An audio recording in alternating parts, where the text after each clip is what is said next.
नमस्कार दोस्तों, market delight में आपका स्वागत है। तो फाइनली हम लोग लॉन्च कर रहे हैं stock market for beginner course. ये एक लर्निंग कोर्स रहेगा, एक सीरीज रहेगा, एक प्लेलिस्ट के टाइप का, जो कि प्योरली फ्री ऑफ कॉस्ट। जो चीज़ हम लोग को स्टॉक चुनने के लिए ज़रूरत पड़ता है वही चीज़ ही डिस्कशन करेंगे। कोई किताबी ज्ञान नहीं बांटेंगे। कोई बाकी जो यूट्यूब चैनल में जो भी डिटेल में वो लोग बात करते हैं उतना डिटेल में हम लोग बात नहीं करेंगे, because you have the option to go. आप लोग के पास और भी अच्छा अच्छा कंटेंट है, ठीक है। यहाँ पे वो कंटेंट आपको मिलेगा जो आपको प्रैक्टिकली ज़रूरी होगा। और आपको ऑनेस्टली मैं बता रहा हूँ, ये सीरीज ख़त्म होने के बाद आप अपना स्टॉक पिकिंग खुद चुन सकते हैं विदाउट एनी कन्फ्यूजन।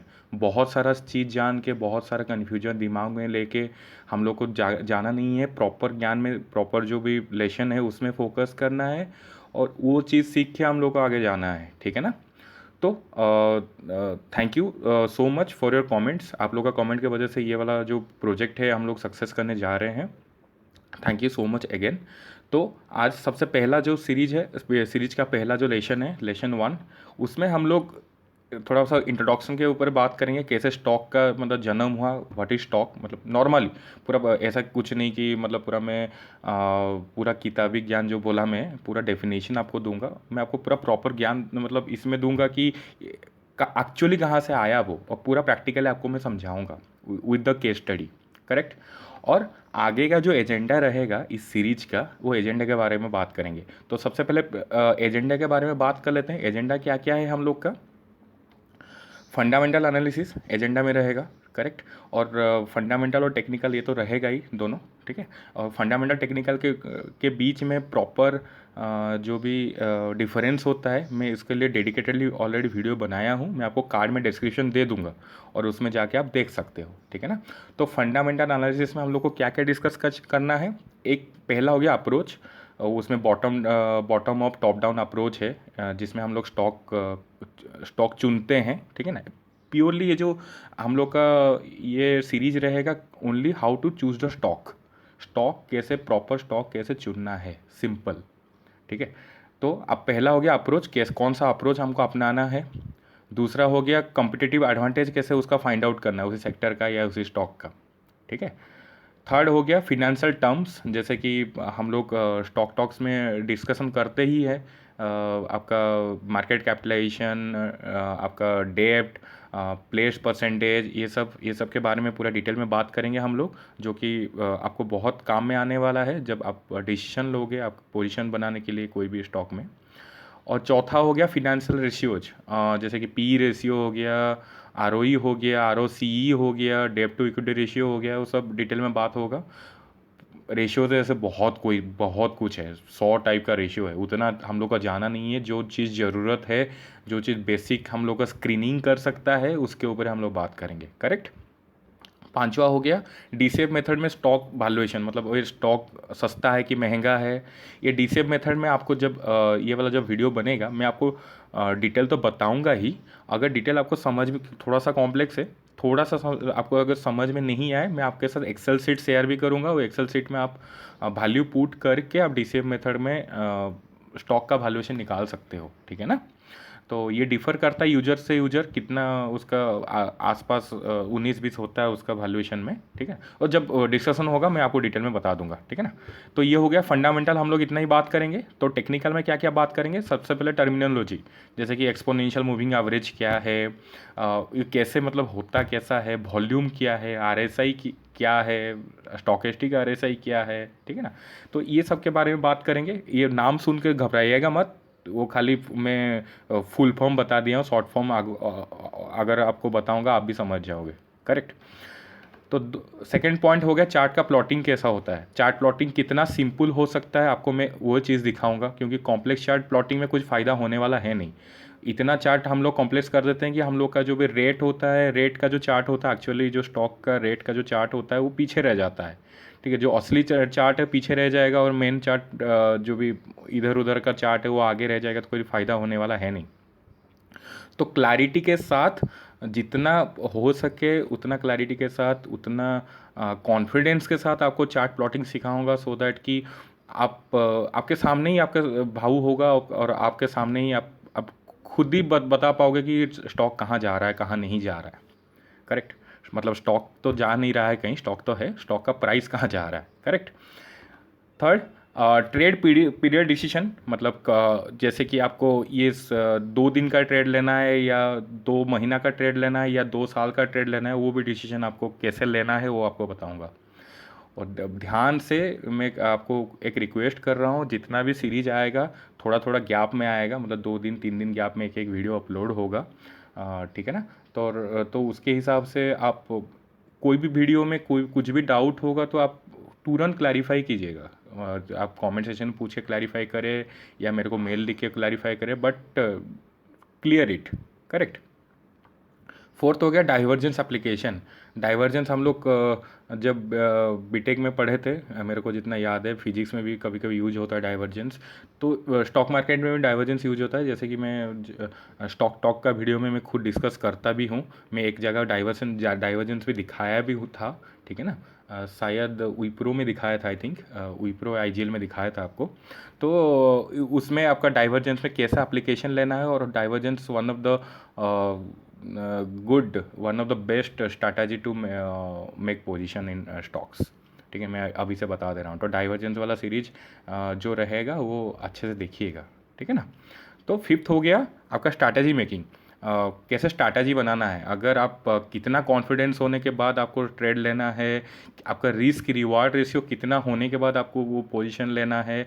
अगर भी आप बिना कॉन्फिडेंस में ले रहे हो, कभी मन किया आपको ट्रेड लेने में, तो उसमें क्या करना है क्या नहीं करना है, डूज एंड डोंट्स, ये वाला भी हम लोग डिस्कस करेंगे। ये बहुत इंपॉर्टेंट है।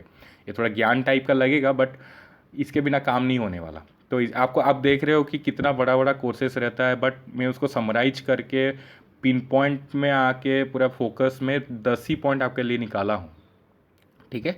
और ये सब में आपका मन ना भरे तो और एक चीज़ मैं आपको दे रहा हूँ, दैट इज लीजेंड्स का आइडियोलॉजी जो होता है, मतलब वॉरेन बफेट सर का जो आइडियोलॉजी होता है इन्वेस्टमेंट का, आपका पीटर लिंच साहब का क्या होता है, ये सब का हम लोग डिस्कशन करेंगे। और सबसे जो भी गुरु बोलते हैं इन वैल्यू इन्वेस्टिंग का, यस, बेंजामिन ग्राहम, उनका भी स्ट्रैटेजी के बारे में हम लोग बात करेंगे, ठीक है।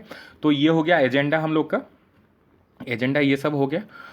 इसके ऊपर हम लोग बात करेंगे जब नेक्स्ट वीडियो आएगा। ये पहला वीडियो है, इंट्रोडक्शन हम लोग थोड़ा सा बात कर लेते हैं, उसके बाद हम लोग ये सब एजेंडा के हिसाब से एक एक वीडियो बनते जाएगा और आपका प्लेलिस्ट में अपलोड होते होते जाएगा। करेक्ट। तो वीडियो थोड़ा लंबा कर रहा हूँ, इसके लिए मैं माफ़ी चाह रहा हूँ पहले से। और ये एजेंडा इतना ही था। अगर इंट्रोडक्शन आपको देखना है व्हाट इज स्टॉक्स, तो आप आगे ले सकते हो वीडियो को, ठीक है ना। मैं आपका टाइम का कदर करता हूँ, आपका टाइम में वेस्ट नहीं करना चाहता। सो एजेंडा यहीं पे ख़त्म होता है, तो मैं आगे चलता हूँ इंट्रोडक्शन पे। आप लोग अगर चाहते हो तो यहाँ पे वीडियो पॉज भी कर सकते हो और बाद में भी देख सकते हो, अगर अभी चाहते हो तो अभी भी देख सकते हो, ठीक है ना। तो हम लोग चलते हैं इंट्रोडक्शन पे। इंट्रोडक्शन में सबसे पहले हम लोग बात करें कि स्टॉक, जो हम लोग बात करते हैं स्टॉक शेयर, ये कहाँ से जन्म कहाँ से हुआ, ये टर्म कहाँ से आया, कहाँ से, ठीक है ना।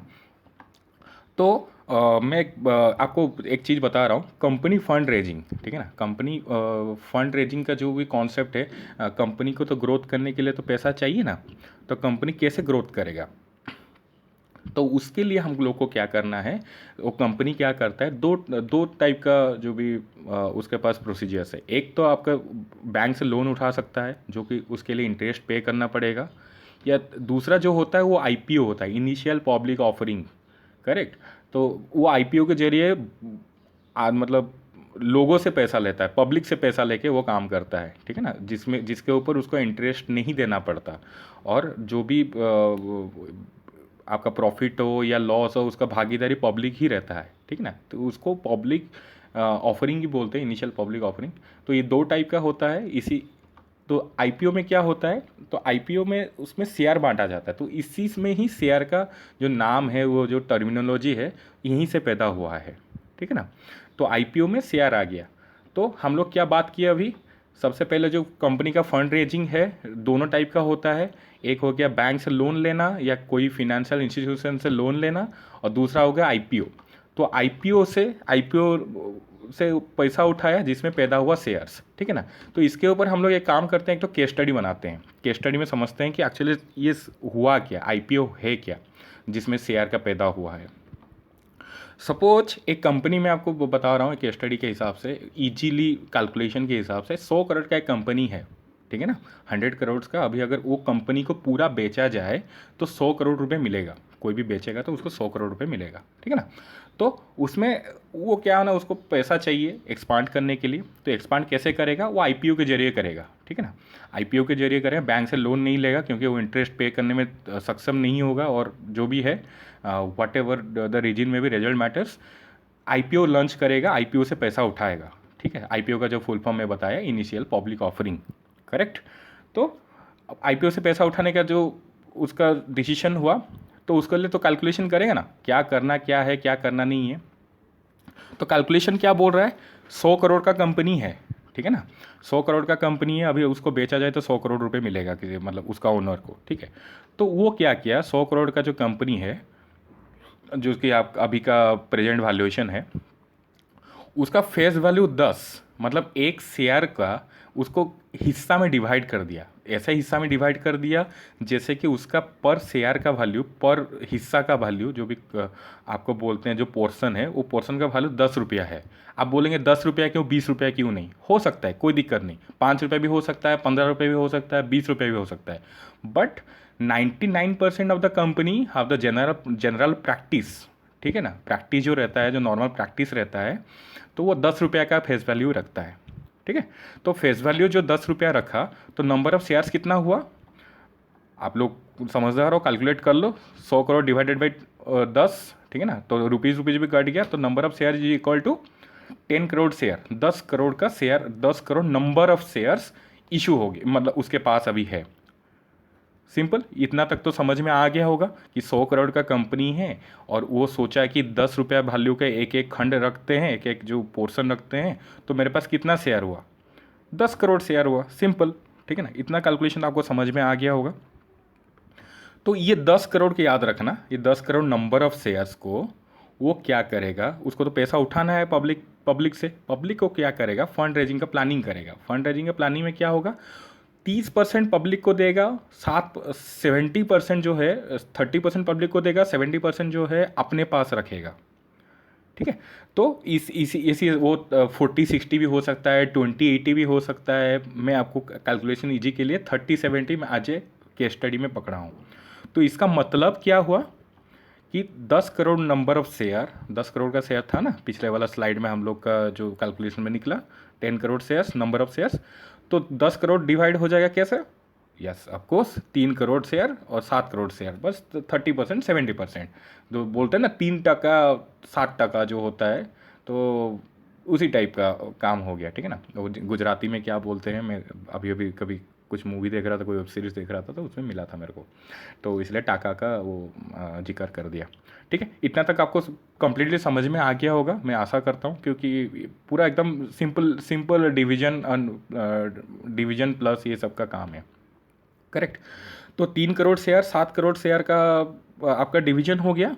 तो 3 करोड़ शेयर को जो भी हो गया, अभी आईपीओ लॉन्च का टाइम आ गया, ठीक है ना, तो वो क्या करेगा, वो 3 करोड़ शेयर को, फिर से सोचिए, वही 3 करोड़ शेयर को क्या करेगा कि 10 रुपये में लॉन्च करने वाला था, जो कि फेस वैल्यू 10 रुपये है, लेकिन उसमें लॉन्च नहीं करेगा। वो क्या करेगा ना, प्रीमियम वैल्यूएशन में करेगा, यस। तो what is the premium valuation, that is 300 rupees, may be 200 हो सकता है, 220 हो सकता है, 230 हो सकता है, कुछ भी हो सकता है, 275 भी हो सकता है, 273 भी हो सकता है, कुछ भी हो सकता है। ये प्राइस ये मैनेजमेंट डिसीजन लेगा, ठीक है ना। तो मैनेजमेंट डिसीजन लिया कि 300 रुपये में लॉन्च करेगा बिना 10 रुपये के, ठीक है। तो 10 रुपये में अगर करता तो 30 करोड़ का मिलता, लेकिन 300 रुपये में करने से इसको कितना मिलेगा, यस 900 करोड़ मिलेगा। 3 crore into 300 equal to 900 crore मिला। तो उसको 30 करोड़ की जगह 900 करोड़ मिला। तो उसमें क्या हुआ, तो उसको जो एक्स्ट्रा मनी आया 870 करोड़, है ना, 900 माइनस 30, 870 करोड़। तो जो एक्स्ट्रा मनी आया वो क्या करेगा ना, अपना बिजनेस एक्सपांसन में लगाएगा। इसीलिए तो ये IPO, that is the beauty of the IPO. इसलिए अभी जो भी वार्क लूप जो आप जानते होंगे, फॉरेन कंपनी है, उसका आईपीओ इसलिए फेल हुआ क्योंकि उसको इतना प्रीमियम वैल्यूएशन मिला ही नहीं। और ओयो को अभी इसीलिए फोर्स आ रहा है कि उसको आईपीओ लॉन्च कर दे भाई, हम लोग सॉफ्ट बैंक निकल जाए, ठीक है ना। 10 रुपये का शेयर 300 रुपये में बिक रहा है, छोटी बात थोड़ी है भाई, ठीक है ना। इसीलिए आईआरसीटीसी जब मार्केट बूम में था, जब लॉन्च किया तो उसका इतना प्रीमियम वैल्यूएशन मिला कि वैल्यूएशन तो मिला वो शेयर भी भाग गया, ठीक है ना। और इसी चीज़ को हम लोग बोलते हैं रिटेन्ड अर्निंग्स या रिजर्व एंड सरप्लस में जाके रहता है। वो रिजर्व एंड सरप्लस कैसा यूज करता है कंपनी, उसी हिसाब से उसका कंपनी ग्रो करता है। उसको जानने के लिए एक रेशियो है, जो कि हम लोग रेशियो के जो भी आपका स्लाइड होगा, सॉरी, जो भी आपका सेशन होगा उसी सेशन में हम लोग बात करेंगे, ठीक है। तो मैं आशा करता हूँ कि आपको ये समझ में आ गया होगा। आपको अगर समझ में थोड़ा सा भी आप कन्फ्यूजन हो, पिछले स्लाइड में जाइए, फिर से देख लीजिए, आपको पूरा समझ में आ जाएगा। 3 ही स्लाइड में पूरा समझाया हूँ आपको आईपीओ, आपको बिल्कुल समझ में आ जाएगा। जो भी नो नथिंग इन्वेस्टर है आपको आराम से समझ में आ जाएगा, ये मेरा गारंटी है, ठीक है ना। चलिए, तो आज के लिए आईपीओ इतना ही था, इंट्रोडक्शन इतना ही था। शेयर्स का पैदा कैसे हुआ, शेयर्स का जन्म कैसे हुआ, मैं आपको बता रहा था, ताकि किसी का जन्म होने के बाद ही उसका कुंडली चेक करेंगे ना, ठीक है। तो जोक्स अपार्ट, मैं आपको रिक्वेस्ट करूंगा कि एक बार इसको सब्सक्राइब कर लीजिए हम लोग का चैनल को, अगर किसी भी माध्यम से आपको मिला है। और इसको मार्केट डिलाइट, तो आपका मार्केट डिलाइट जो भी है उसका जो चैनल है, उसको आप किसी को सब्सक्राइब करने के लिए आप शेयर कर सकते हैं, सो दैट वो भी ये फंडामेंटल टेक्निकल एनालिसिस का फ़ायदा उठा सके, ठीक है। और शेयर भी कर लीजिए ये सब जो वीडियो है, अभी ये वाला जो इंट्रोडक्शन वीडियो है। और यूट्यूब कमेंट में ज़रूर बताना, ये वाला सबसे इम्पोर्टेंट काम मैं आपको दे रहा हूँ। जितना भी पढ़ाई करना है कर लीजिए, एक बार कुछ भी डाउट हो, कुछ भी सजेशन हो, कुछ भी कमेंट हो, आप यूट्यूब कमेंट में ज़रूर लिखिए, उसमें मैं सुधार करने के लिए कोशिश भी करूँगा, और आपका जो भी क्वेश्चन है उसको सोल्यूशन करने के लिए भी कोशिश करूँगा, ठीक है ना। कोशिश तो नहीं करूँगा, करूँगा, ठीक है ना। So I am super excited for the next session of the videos. So thank you guys, thank you so much.